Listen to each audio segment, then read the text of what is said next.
Corsia 1, Valentina Tellan, Gymnasium Pordenone. Alla 2 Valentina Revelant, nuoto Cemonese. Corsia 3, Margherita Serafin, notte di nuoto 74.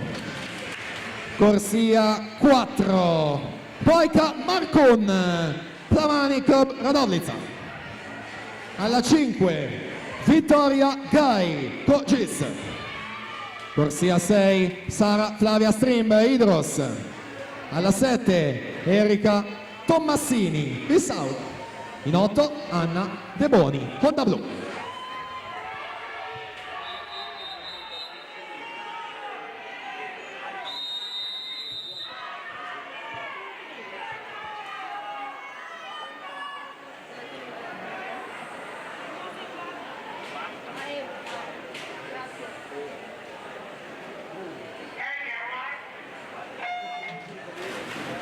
Partita alla finale, ragazze, il record è di Lara Bianchin e di Mojca Markun, lo detengono entrambe, 58 e 42. Mojca Markun è l'atleta che sta nuotando alla 4, questa mattina l'ha ottenuto, o meglio l'ha eguagliato in batteria, al suo fianco Vittoria Gai in corsia numero 5, anche lei 58 e 76, super prestazione, infatti sono loro due nelle prime posizioni. Stesso passaggio al centesimo, 28 e 17, quindi Valentina Revelant 28 e 79,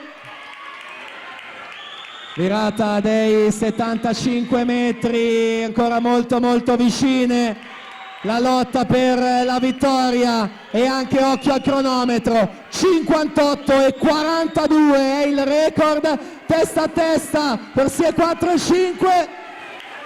Mojca Markun 57 e 96, quindi ha battuta la barriera dei 58 secondi e ancora una volta si tratta di primato del meeting.